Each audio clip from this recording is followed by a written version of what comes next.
10 years. For 10 years, Maya had built a new life, brick by painful brick, over the ruins Mark had left behind. But one night, at their high school reunion, he tried to tear it all down. He stood before their old friends, his voice dripping with false pity, painting her as a failure, a washed-up trophy wife who'd traded her soul for security. He thought he had her trapped, shamed and broken. He thought no one would ever see the truth. He never imagined her new life and her new husband would walk through that door.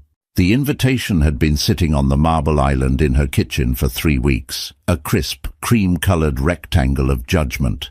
Northgate High School class of 2014 10-year reunion. Maya Vale, no, she was Maya Ashford now, traced the embossed crest with a manicured finger, a familiar knot tightening in her stomach. It wasn't the reunion itself that terrified her. It was him, Mark. The name alone was a phantom limb, an ache where a part of her used to be, amputated but never forgotten. Her husband, Rowan Ashford, walked into the kitchen, his quiet presence a stark contrast to the storm in her mind. He was a man carved from a different kind of stone than Mark. Where Mark was loud, brash ambition, Rowan was the silent, unshakable strength of a mountain. He placed a hand on her shoulder, his touch gentle, his gaze perceptive. "You're thinking about it again," he said, his voice a low, calming rumble. It wasn't a question. Maya let out a breath she didn't realize she'd been holding. "It's ridiculous. Why do I still let him have this power over me? It's been 7 years since the divorce." "Because wounds heal, May, but scars remain. He was your first everything. That kind of history doesn't just evaporate." Rowan's thumb drew a slow circle on her shoulder blade. He understood, more than anyone, the intricate web of her past. He knew the story Mark told the world, the ambitious young lawyer and his supportive, simple wife who just couldn't keep up. But Rowan knew the truth, the constant belittling, the gaslighting, the way Mark had systematically dismantled her confidence until she felt like a ghost in her own life. "I don't want to go," she whispered, turning to face him. His eyes, the color of warm whiskey, held no judgment, only a deep, unwavering affection that still, after 4 years of marriage, sometimes felt too good to be true. "Then we won't," he said simply. That was the thing about Rowan. He never pushed. He offered sanctuary, a quiet place for her to land. It was that very quality that made her want to be stronger. "No, I have to. If I don't, he wins. He'll tell everyone I was too scared to show my face, that I'm hiding." She looked around their kitchen, a sprawling space of glass and steel, overlooking the twinkling lights of downtown Chicago from their penthouse apartment. "He'll say I'm hiding in my gilded cage." The phrase was a direct quote from Mark's last email, a venomous diatribe sent after he'd learned of her engagement to Rowan, a man whose net worth eclipsed Mark's wildest ambitions. Mark had built a successful career as a high-profile litigator, but Rowan Ashford owned the kind of generational wealth that made men like Mark feel small, and Mark hated feeling small. "What he says is a reflection of him, not you," Rowan murmured, pulling her into a gentle embrace. She breathed in his scent, sandalwood and clean linen, a world away from Mark's cloying, expensive cologne that always smelled of insecurity. "Intellectually, I know that," she said, her voice muffled against his chest. "But emotionally, I'm still that 24-year-old girl who believed everything he said about me. That I was lucky to have him. That I wasn't smart enough, or ambitious enough, or interesting enough on my own." The night of the reunion arrived like a slow-motion storm cloud. Maya stood before the full-length mirror in their dressing room, a space larger than her first apartment with Mark. She wore a sapphire blue dress, a simple, elegant sheath that Rowan had picked out. It was understated, yet the color made her blue eyes blaze, and the cut hinted at the strength she'd built, both in the gym and in her soul. She had spent the last 4 years rediscovering the woman Mark had tried to erase. With Rowan's quiet encouragement, she had gone back to school, finishing the art history degree she'd abandoned to support Mark's legal career. She'd started a small but successful consultancy firm, helping private collectors authenticate and curate their acquisitions. She was no longer just Mark's ex-wife or Rowan's wife. She was Maya Ashford, respected, knowledgeable, her own person. So why did she feel like an imposter in her own skin tonight? "You look breathtaking." Rowan's voice from the doorway made her jump. He leaned against the frame, already in his suit, a perfectly tailored Tom Ford masterpiece that made him look less like a businessman and more like a movie star.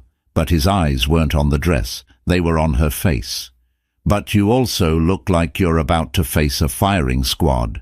She gave him a weak smile. Same difference. He walked over, his hands finding her waist. "He's going to try and get to you, May. He'll use our old friends as an audience. He'll play the victim, the magnanimous ex-husband who is so worried about you." He mimicked Mark's pompous tone perfectly. "He'll hint that you traded up, that you're nothing but a gold digger. He will try to invalidate everything you've built." "I know," she said, her voice tight. "And what will you do?"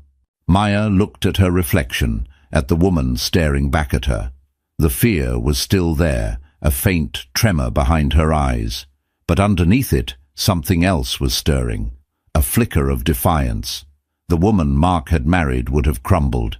The woman Rowan loved was made of sterner stuff. "I will smile," she said, her voice gaining strength. "I will be polite, and I will not, under any circumstances, let him see me bleed."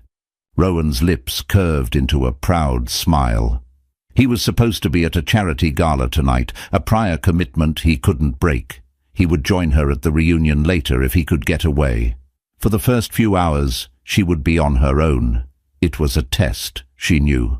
Her own personal Everest. As the chauffeur-driven car sliced through the city streets, each mile brought her closer to the Northgate Country Club, the site of the reunion, and a decade back in time. She clutched her small evening bag, her knuckles white.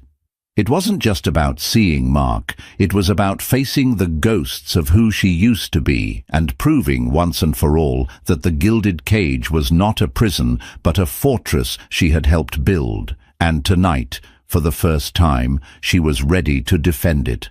The Northgate Country Club was exactly as she remembered it, a sprawling brick monolith of old money and suffocating tradition. The air inside the grand ballroom was thick with the ghosts of teenage insecurities, now masked by expensive perfumes, forced smiles, and the quiet hum of professional one-upmanship. It was a symphony of nostalgia and regret, and Maya felt a wave of it wash over her as she stepped through the door. For a moment, she was frozen, an easy target. Faces turned, whispers erupted like brushfires, and she could feel the collective weight of 10 years of gossip settle upon her. "That's Maya Vale. You know, Mark's ex. Did you hear who she's married to now?" Then a familiar welcome voice cut through the noise. "May, my God, you came!" Jessica Tran, her best friend since kindergarten, broke away from a small group and enveloped her in a fierce hug. Jess, now a sharp-witted pediatrician with 2 kids and a perpetually tired but happy glow, had been her rock during the divorce. She was one of the few who had seen the cracks in Mark's perfect facade from the beginning. "I almost didn't," Maya admitted, her voice tight with tension. "Well, you look incredible, like take no prisoners, burn it all down incredible," Jess said, holding her at arm's length. "That color on you is a power move." Maya managed a genuine smile. "It's my armor for the evening." "Good. You're going to need it. The jackal is holding court by the bar." Maya's eyes instinctively followed Jess's gaze. And there he was, Mark. He hadn't changed much physically. He still had the same sandy blonde hair, the athletic build from his college football days, and the smile that could sell ice to an Eskimo. He was surrounded by a rapt audience, old teammates, former cheerleaders, the people who had always orbited him. He was gesturing with a glass of scotch in his hand, his voice carrying across the room, full of the easy, practiced charm that had once captivated her. He hadn't seen her yet. Her heart hammered against her ribs, a frantic bird trapped in a cage. "Breathe, May. Just breathe." "Come on," Jess said, grabbing her hand and pulling her towards a quieter corner. "Let's get a drink in you, and you can tell me all about that art deal in Florence. I need to live vicariously through someone who doesn't spend her days looking at pictures of rashes." For the next hour, Maya managed to exist in a carefully constructed bubble.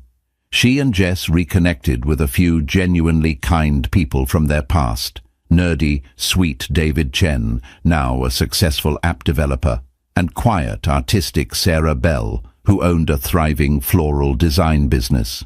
The conversations were light, safe. They talked about careers, families, the absurdity of getting older. Maya found herself slowly relaxing, the knot in her stomach loosening its death grip. Maybe this wouldn't be so bad. Maybe he would just ignore her. It was a foolish hope. She saw the exact moment he noticed her. His smile faltered for a fraction of a second.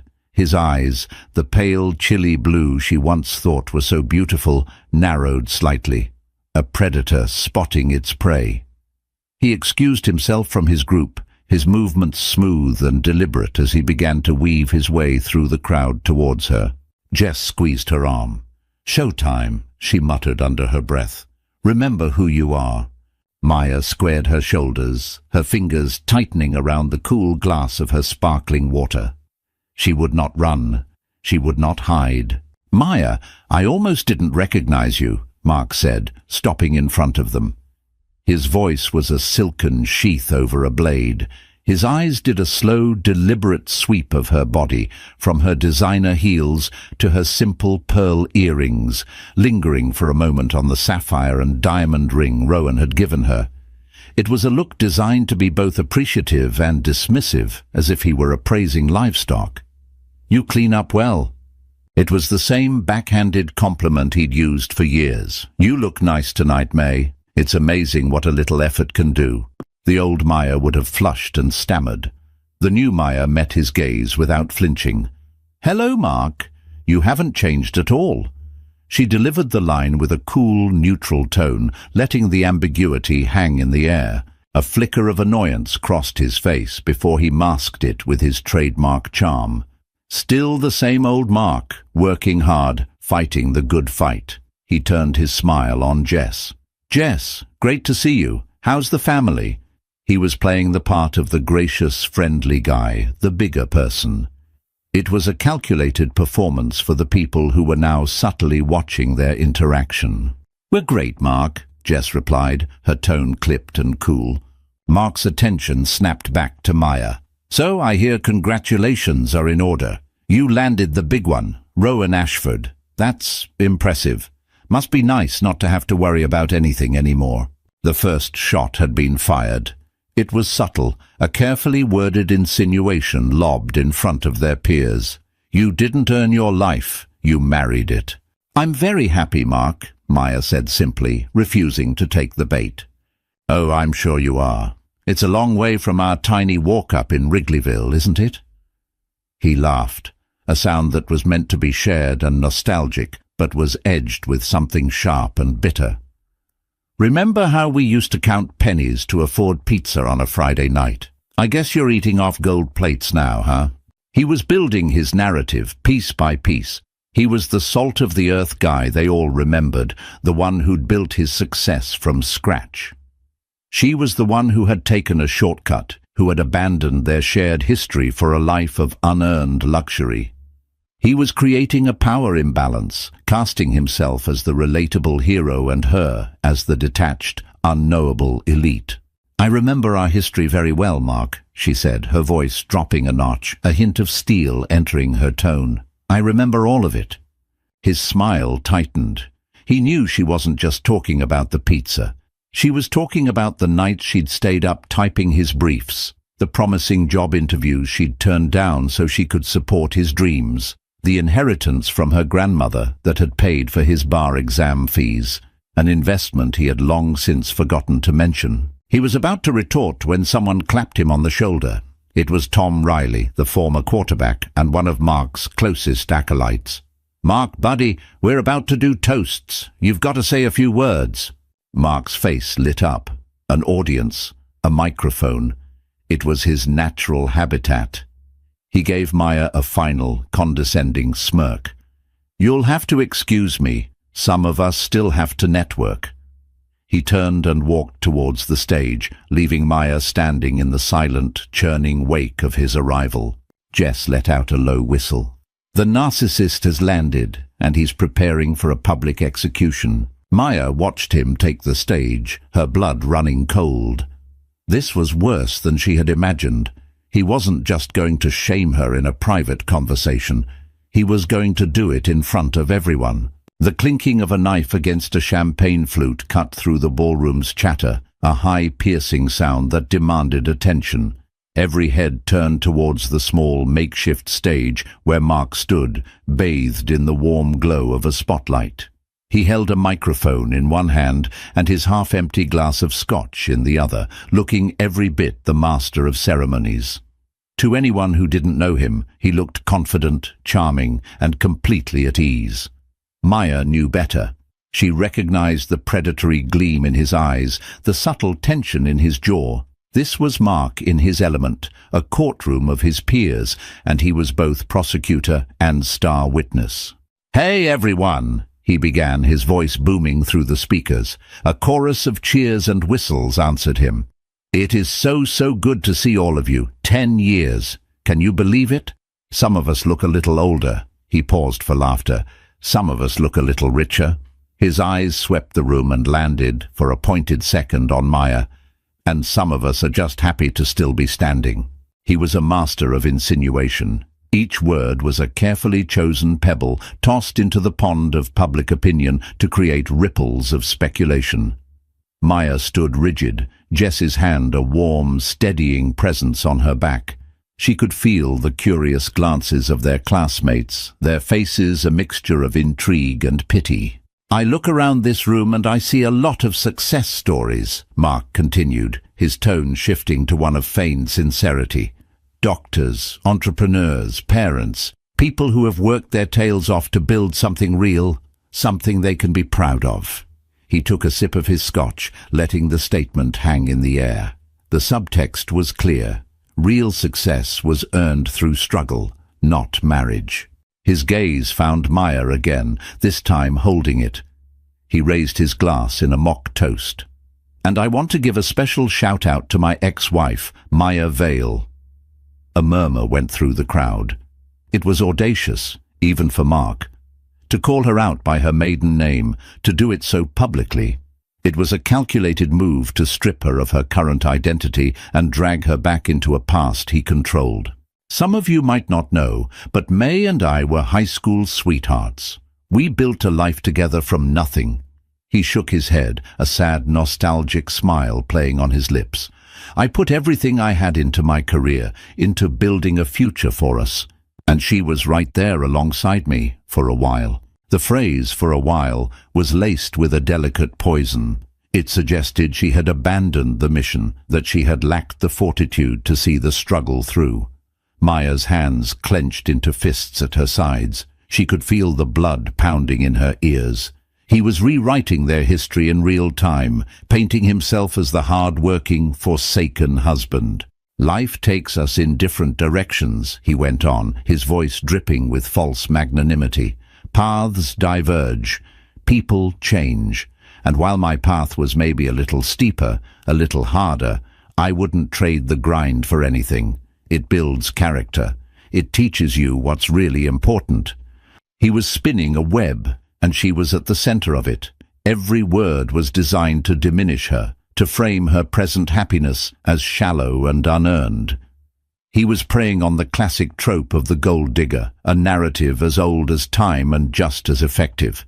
He knew that in a room full of people who had spent the last decade climbing corporate ladders and paying off mortgages, his story of grit would be far more relatable than her story of marrying a billionaire. A woman near them, someone Maya vaguely remembered as a cheerleader named Tiffany, whispered to her friend, just loud enough to be heard, "Wow, I always wondered what happened with them. He seemed so broken up about it." Maya's stomach churned.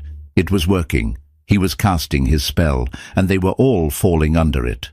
"But you know," Mark said, leaning into the microphone, his voice dropping into a confidential, almost confessional tone, "I worry about her sometimes. I do."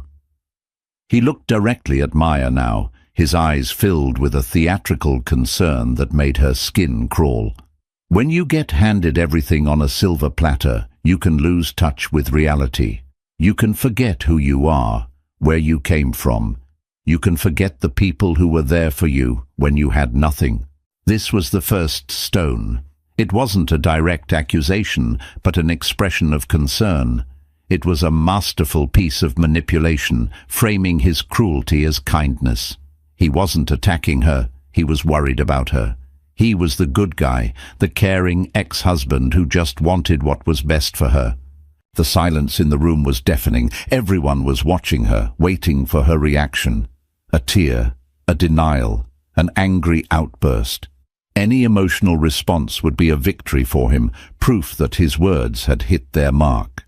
Maya took a slow, deliberate breath. She remembered Rowan's words. "He will try to invalidate everything you've built." She remembered her own promise. "I will not let him see me bleed." She raised her chin slightly. She did not look away from Mark's gaze, and she did something he did not expect. She smiled. It wasn't a big smile, not a happy one. It was small, serene, and utterly unreadable. It was the smile of a woman who knew a secret he couldn't possibly comprehend. Her lack of reaction seemed to throw him off balance. He had expected a crack in her composure, a sign of weakness he could exploit. He saw none. He faltered for a moment, his folksy charm evaporating, revealing the raw animosity beneath. He recovered quickly, ending his toast with a flourish. "So, here's to the class of 2014, to hard work, to real success, and to never forgetting who you are." A smattering of applause broke the tension, but it was hesitant. Mark had overplayed his hand slightly. The attack had been too personal, too pointed. He had made people uncomfortable, but the damage was done. The first stone had been cast, and Maya knew it was only a matter of time before the rest of the crowd felt emboldened to pick up theirs. Mark's toast had changed the atmosphere of the room. It was as if he'd pulled a thread that began to unravel the polite social fabric of the evening. The air, once filled with cheerful reminiscence, was now charged with the electric hum of gossip. Maya felt like a specimen under glass, the subject of 100 silent conversations. The whispers were everywhere, discreet but palpable. She could see them in the quick, sidelong glances, the heads bent together in conspiratorial huddles, the sudden silences that fell when she walked past a group.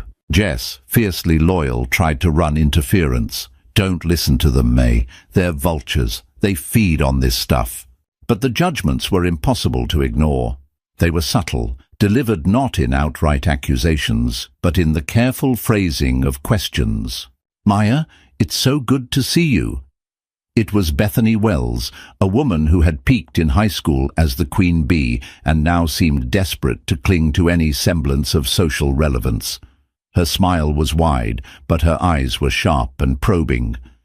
"We were all so surprised to hear about you and Mark. You two seemed so perfect. And then, wow, Rowan Ashford. What a whirlwind that must have been." The implication was clear. How did someone like you land someone like him so quickly? "It's been a wonderful 4 years," Maya replied evenly, refusing to elaborate. Her brevity was a shield, but Bethany saw it as a challenge. "I can imagine. I saw your picture in Chicago Monthly last winter from that hospital fundraiser. The Ashford Foundation, right? It must be incredible being a part of that. So different from, bake sales and PTA meetings." Bethany's laugh was brittle. It was a classic mean girl tactic. Feign admiration while simultaneously highlighting their perceived differences to create a sense of otherness.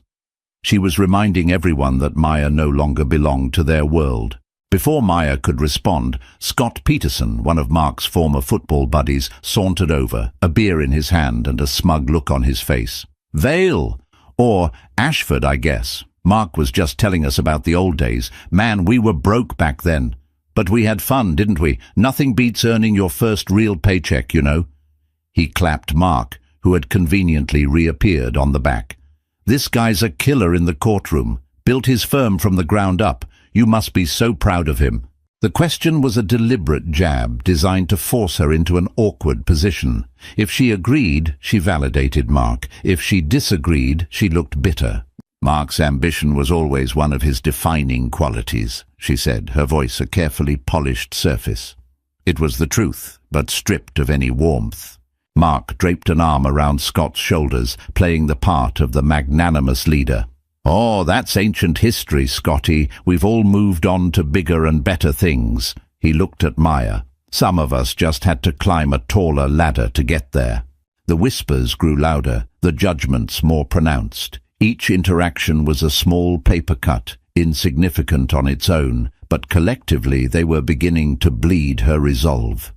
Mark had successfully poisoned the well. He had framed the narrative, and now his allies were reinforcing it. They saw him as the self-made man, the relatable guy from their shared past. They saw her as an outsider who had cashed in her ticket for an easy life. The most painful part was the silence of those who should have known better. People she had considered friends, people who had been to her and Mark's first apartment, who had seen her working 2 jobs to support them while he was in law school. They now stood by, their faces averted, unwilling to challenge Mark's version of events. Their silence was a form of complicity, a quiet endorsement of his cruelty.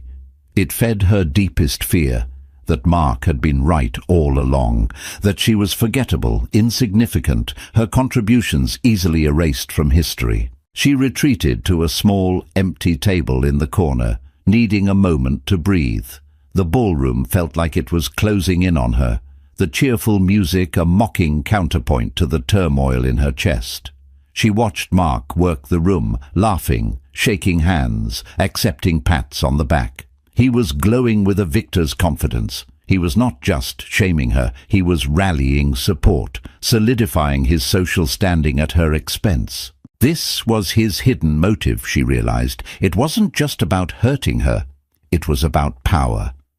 In their small shared world of Northgate High alumni, he was re-establishing his dominance. He was settling a score that had nothing to do with their marriage and everything to do with his own fragile ego, which had been wounded by her marrying a man far more successful than he could ever hope to be.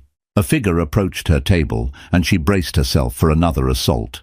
But it was David Chen, the quiet tech developer from earlier. He held 2 bottles of water, offering one to her. I thought you might need this," he said, his eyes kind. "He's being a real jerk." Tears pricked Maya's eyes, a sudden sharp sting of gratitude. "Thank you, David. I remember how you used to help me with my calculus homework in the library, even when you were swamped with your own stuff," he said, sitting down. "And I remember you spotting me $20 for a concert ticket when my dad had cut off my allowance. You were always one of the good ones, May." His simple act of decency was a lifeline in a sea of judgment. It was a reminder that not everyone had bought into Mark's lies. "He's telling everyone I'm some kind of kept woman," she said, her voice trembling slightly. David snorted. "Anyone who believes that is an idiot." Mark was always an expert at making himself look good by making other people look bad. Some things never change. Their quiet conversation was a brief reprieve, but it was interrupted by the booming of Mark's voice once again. He was back on the stage, a fresh drink in his hand. "All right, everyone, settle down, he called out. "A few of us were just talking, and we thought it would be fun to share some where are they now stories. But let's make it interesting. Let's talk about our biggest failure on the road to success, because that's where the real learning happens, right?" His eyes found Maya across the room, and a slow, cruel smile spread across his face. He was raising the stakes, preparing to deliver the killing blow. He was going to turn her life into a cautionary tale. Mark's new game was a masterstroke of psychological warfare. By framing it as a discussion of failure, he gave himself license to be brutally personal under the guise of honest reflection. He started with a self-deprecating story about his first failed business venture, a lawn-mowing enterprise in high school that charmed the crowd and cemented his image as a relatable, humble guy. He then passed the microphone to a few of his friends who shared sanitized anecdotes about bad investments or career missteps, all with neat, happy endings. It was all a carefully constructed preamble, a warm-up for the main event. Maya watched, her dread mounting with each speaker. She knew the microphone was moving with purpose, a weapon being passed from hand to hand until it reached its intended target. The room was a pressure cooker, and she was at its center. Finally, Mark reclaimed the stage. "This has been great, guys. A real lesson in resilience." He paused, his expression shifting to one of deep, sorrowful contemplation. "But it gets me thinking about a different kind of failure. Not a business failure, but a personal one." He looked out over the crowd, his gaze sweeping past Maya as if he were just speaking to the room at large, but the focus of his energy was unmistakable. "You can have all the success in the world, but it doesn't mean much if you lose yourself along the way. I once knew someone who had so much potential, so much light. She was an artist, brilliant. She could have done anything." Maya's breath hitched. He was talking about her. He was talking about the paintings she used to create, the passion she had poured onto canvases in the small studio apartment they once shared. The passion he had first encouraged, then slowly, methodically extinguished with his criticism and indifference. "But she got scared," Mark continued, his voice resonating with pity. "She let her fear of failure paralyze her. She gave up on her dreams. She chose the easy path. A comfortable life, a beautiful home. But at what cost? What happens when you trade your soul for security?" The words struck her with the force of a physical blow. It was the exact narrative he had used to control her for years. He had convinced her that her art was a childish hobby, that her ambitions were unrealistic, and that her only real value was in supporting his. Now, he was presenting this distorted reality as a tragic tale of her own making. He was erasing his role as the architect of her insecurity and recasting himself as the mournful witness to her downfall. He was unraveling her thread by thread in front of everyone they had ever known. "And the saddest part," he said, his voice dropping to a near whisper, "is that I don't think she even realizes what she's lost. She's living in a beautiful gilded cage, but she's forgotten how to fly." He finally turned his gaze directly to her, his eyes filled with a chilling mixture of pity and contempt. "I see her now, and all I see is a ghost of the girl I used to know. And that, my friends, is a tragedy."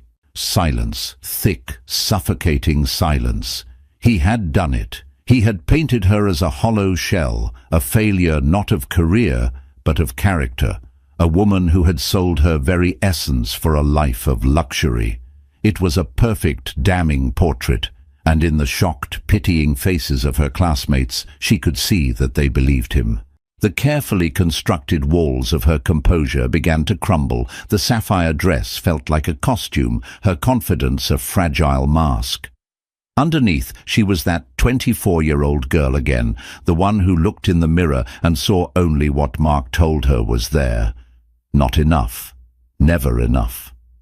The room began to spin, the faces blurring into a kaleidoscope of judgment. The whispers were no longer whispers, they were a roar in her ears. Gold digger, failure, empty, ghost.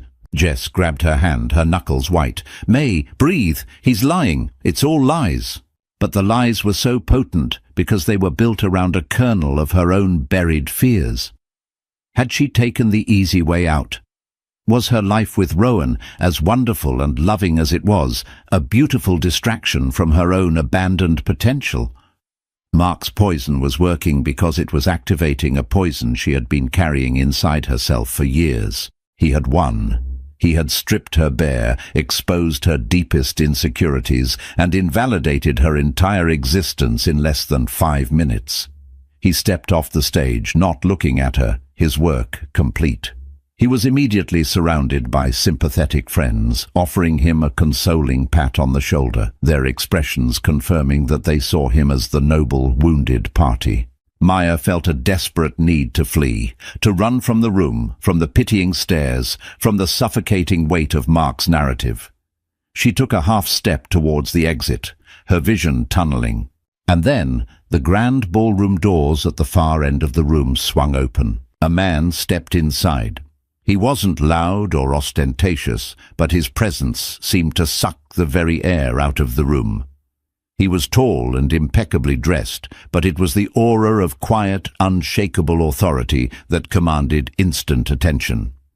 He stood for a moment, his whiskey-colored eyes scanning the crowd with a calm, discerning intelligence. He wasn't looking for anyone in particular, but the room's entire social ecosystem seemed to shift and recalibrate around him. The whispers started again, but this time they were different. They were not filled with gossip and judgment, but with awe and disbelief. "Is that— Oh my God, it is! That's Rowan Ashford!" He saw her. Across the crowded room, his eyes found hers. The noise, the judgment, the crushing weight of Mark's words. It all seemed to fade into the background. He didn't smile. He didn't need to. His gaze was a lifeline. A silent promise. "I'm here." He began to walk towards her, his stride unhurried and deliberate. The crowd parted for him like the Red Sea. Mark, in the middle of his circle of sympathizers, turned to see what had caused the commotion. His face, flushed with victory just moments before, went slack. The color drained from it, leaving behind a pasty, shocked pallor. The hunter had just realized that a much larger, more dangerous predator had entered his territory. Rowan's entrance was not an arrival. It was an event. He moved through the ballroom with an economy of motion that bespoke a man utterly comfortable in his own skin, a man for whom rooms like this were not a stage for performance, but simply a space to be occupied. The collective gaze of the Northgate High alumni followed him, a ripple of silent awe and frantic reassessment spreading through the crowd. This was not just a successful man. This was a different echelon of existence, a name they read in the Wall Street Journal, not in the local paper. Mark and his coterie were frozen mid-sentence. Their self-congratulatory bubble instantly burst. Mark's face was a canvas of conflicting emotions, disbelief, fury, and a sudden, stark awareness of his own provincial status. He, who had just spent the last hour meticulously crafting his image as the self-made king of their small pond, was now face to face with an ocean. Rowan didn't so much as glance in Mark's direction. His focus was entirely on Maya. As he drew closer, he saw the tremor in her hands, the sheen of unshed tears in her eyes, the fragile way she held herself together. His expression, which had been neutral and observant, softened with a deep, protective tenderness that was meant only for her. He reached her and, without a word, took her hand. His fingers were warm and strong, a solid anchor in her swirling sea of panic. He lifted her hand to his lips and pressed a gentle kiss to her knuckles, a small, intimate gesture that was somehow more powerful and declarative in this public space than any grand pronouncement. "I'm sorry I'm late," he said, his voice low and for her ears only. The gala was interminable. "Rowan," she breathed, his name a prayer of relief. "What are you doing here?" "You're my wife," he answered simply, as if that were the only explanation necessary in the world. He turned his attention to Jess. "Jessica, it's good to see you." "You too, Rowan," Jess said, her eyes wide with a mixture of shock and admiration. "Your timing is impeccable." Rowan's gaze finally drifted from Maya, sweeping over the room. He took in the stunned faces, the awkward silence, and then, finally, he allowed his eyes to land on Mark. He didn't glare. He didn't glower. He simply looked. It was a calm, appraising gaze, the kind a geologist might give a common rock. In that single dismissive glance, he stripped Mark of all his bluster and bravado, rendering him small and insignificant. Mark, recovering some of his composure, puffed out his chest and took a step forward, forcing a bravado he clearly didn't feel. "Ashford, I'm Mark Reynolds, Maya's ex-husband. We haven't been formally introduced." He stuck out his hand, a desperate attempt to assert some form of equality, to prove he belonged in the same ring. Rowan looked down at the offered hand for a long moment, not with contempt, but with a kind of detached curiosity. Then he looked back up at Mark's face, his expression unreadable. He made no move to shake it. "An introduction isn't necessary," Rowan said, his voice quiet but carrying with absolute clarity in the silent room. "I know who you are." The simple statement was devastating. It implied a history, a knowledge that went beyond a simple name. The hand Mark had offered hung in the air for a painful second before he awkwardly let it drop to his side. A flush of angry humiliation crept up his neck. Rowan turned his body slightly, creating a subtle but unmistakable barrier between Mark and Maya. He had taken control of the space, of the entire dynamic, without raising his voice or making a single threatening move. His power wasn't in what he did, but in what he didn't need to do. "I believe you were entertaining everyone with stories," Rowan said, his eyes still on Mark. "Something about failure?" Mark swallowed hard. "Just some old friends sharing stories. You know how it is?" "I'm not sure I do," Rowan replied, his tone still mild, almost conversational. "My wife is one of the most resilient and courageous people I have ever met. Her definition of success might differ from yours. You see, she measures it not by the noise you make, but by the quiet integrity with which you build a life. Not by the dreams you loudly proclaim, but by the ones you quietly, diligently achieve." Each word was a precise, surgical cut, dismantling the very foundation of the narrative Mark had so carefully constructed.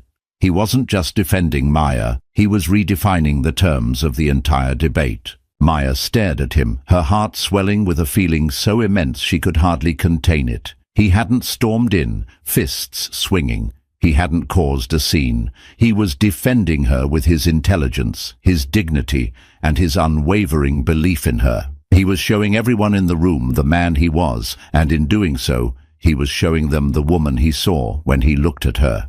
The onlookers were captivated. This was a drama far more compelling than Mark's self-pitying monologue. It was a quiet, deadly clash of two vastly different kinds of power. One was loud, insecure, and built on the subjugation of others. The other was quiet, absolute, and rooted in conviction. "I think," Rowan said, his gaze finally releasing Mark and turning to the rest of the room, a hint of steel now underlying his calm tone, "that the game is over." He then looked back at Maya, his face softening once more. "Shall we get some air?"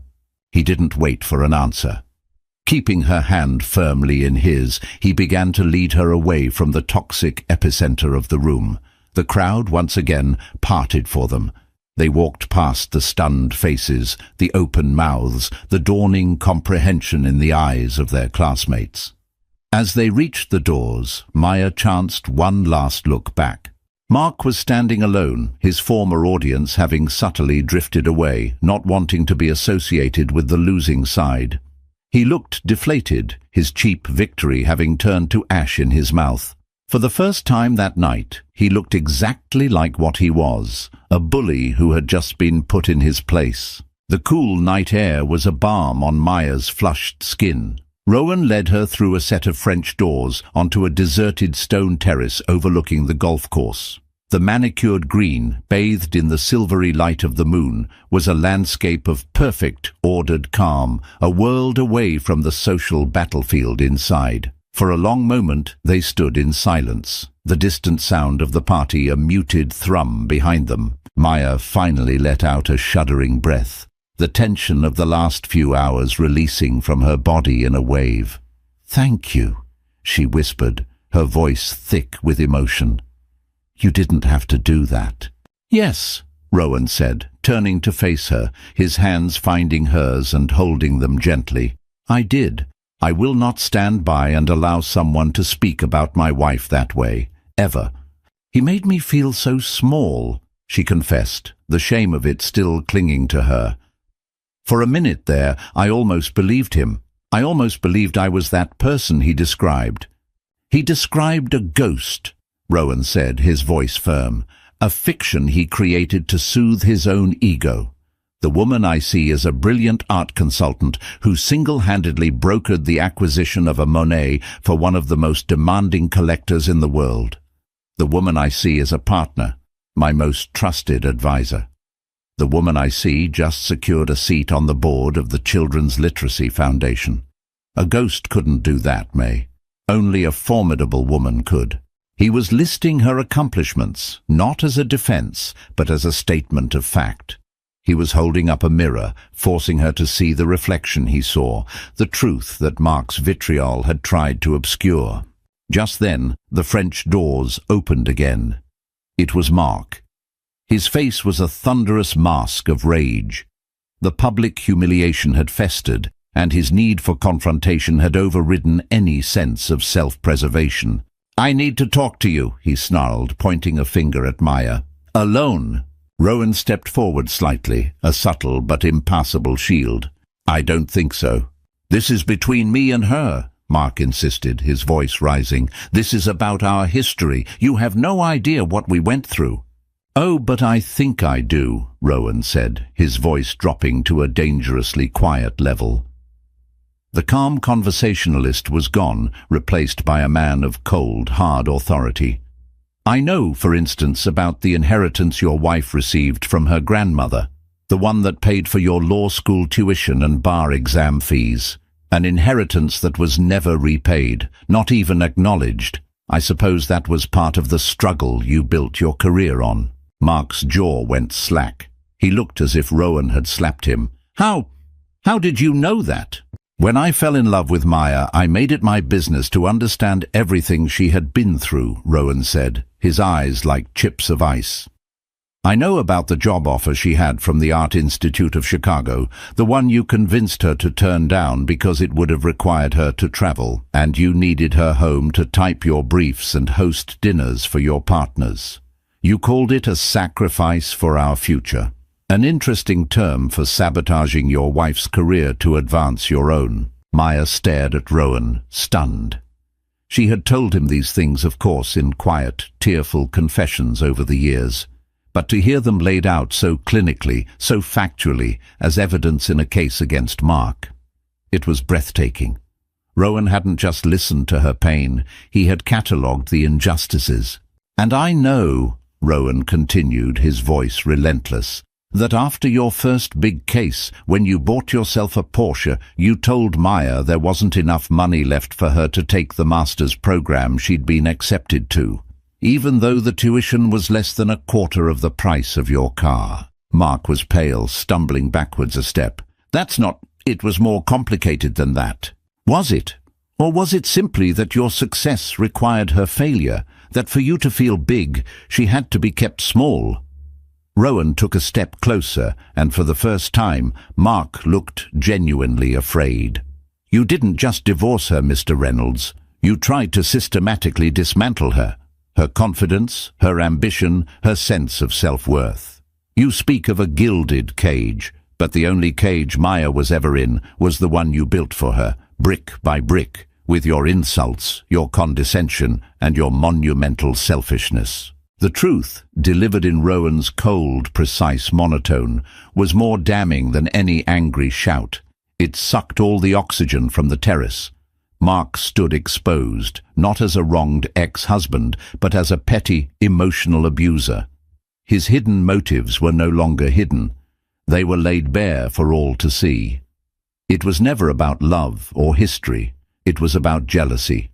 The professional jealousy of a man who resented his wife's potential, and the personal bitterness of a man who couldn't stand to see her happy and thriving with someone else. "So you are correct," Rowan concluded, his voice softening slightly as he turned his gaze back to Maya. "This is about your history, and I am here to ensure that history no longer has the power to harm her." He then looked back at Mark, his expression one of finality and dismissal. "You are a footnote in my wife's story, Mr. Reynolds. I suggest you learn to accept that." With that, Rowan took Maya's hand, turned his back on the sputtering, defeated man, and led her away from the terrace, leaving Mark alone with the wreckage of his own lies. It wasn't a loud victory, but a quiet one, a quiet defense that had roared like a lion. When Rowan and Maya stepped back into the ballroom, the atmosphere was electric. The confrontation on the terrace hadn't been seen, but the shift in power that occurred when Rowan arrived was still palpable. Mark stumbled in a moment later, his face ashen, his bravado utterly gone. He looked like a deflated balloon, and the sight of his defeat was a truth more potent than any gossip. He avoided everyone's eyes, making a beeline for the bar, where he downed a glass of scotch in one go. The spell was broken. The narrative Mark had so carefully woven had been shredded. People who had been quick to offer him sympathy and join in the judgment of Maya now seemed uncertain, their allegiances shifting in the face of a new, undeniable reality. They began to look at Maya differently, not with pity, but with a dawning respect. They were seeing her not through Mark's tainted lens, but as the woman who stood beside Rowan Ashford, her equal in grace and quiet strength. Jess and David Chen rushed over, their faces beaming. "That was," Jess said, searching for the right word, "biblical. I've wanted to see someone put him in his place for 10 years. David just shook his head in admiration. He didn't even raise his voice. But the true reckoning was yet to come.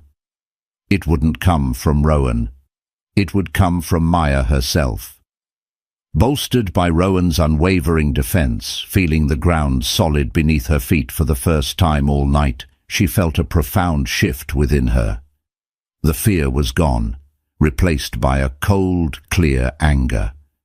An anger not just at Mark, but at herself, forever letting him convince her she was less than she was. She saw Bethany Wells and Scott Peterson, two of Mark's most vocal supporters, huddled near the hors d'oeuvres table, casting nervous glances in her direction.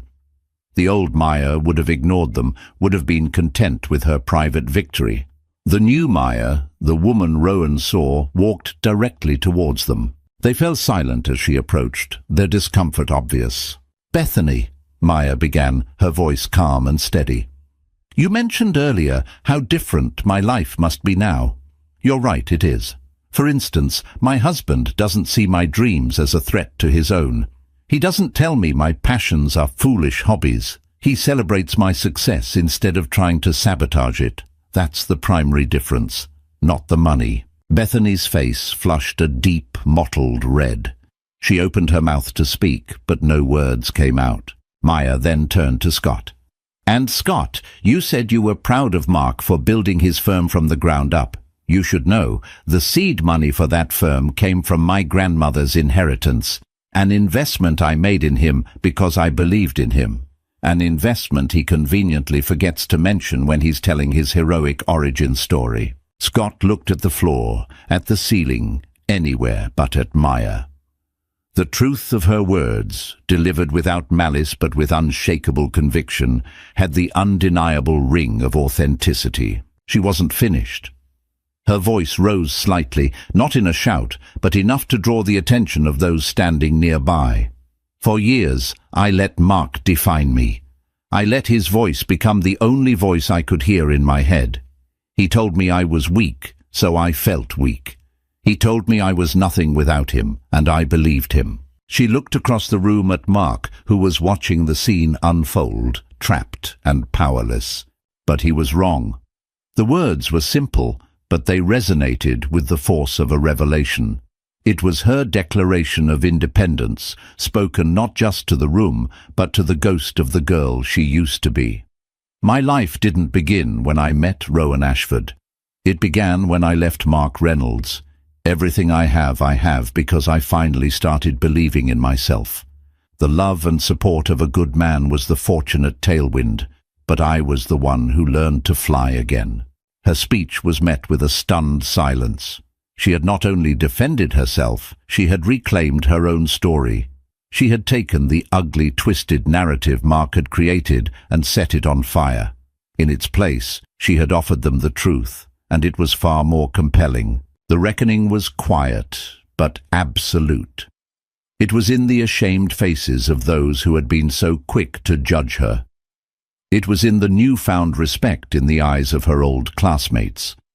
It was in the way Bethany couldn't meet her gaze, and Scott suddenly found his shoes fascinating. And then a sound broke the silence. Applause. It started with Jess and David, but it spread. Sarah Bell, the florist, began to clap. A few others joined in. It wasn't a thunderous ovation, but a ripple of support, an acknowledgement of her courage. Rowan had been standing back, allowing her to have her moment. Now he came to her side, his eyes shining with pride. He took her hand and squeezed it. Maya Vale Ashford looked around the room, at the faces of the people she had grown up with. She was no longer a ghost here. She was real, she was whole, and she was, finally, free. The reunion was no longer a lion's den. It was just a room full of people, and she was no longer afraid. Maya's story is a powerful reminder that our past doesn't have to define our future. It shows that true strength isn't about never falling down. It's about having the courage to get back up and reclaim your own narrative. She fought back against the lies not with anger, but with the quiet dignity of the truth, proving that the most powerful voice you can have is your own. Her journey from a gilded cage to a life of authentic freedom is an inspiration to anyone who has ever felt small. If this story of betrayal, redemption, and the incredible power of self-worth resonated with you, please hit that like button. Share it with someone who needs to hear it, and subscribe for more emotional stories that feel like real life.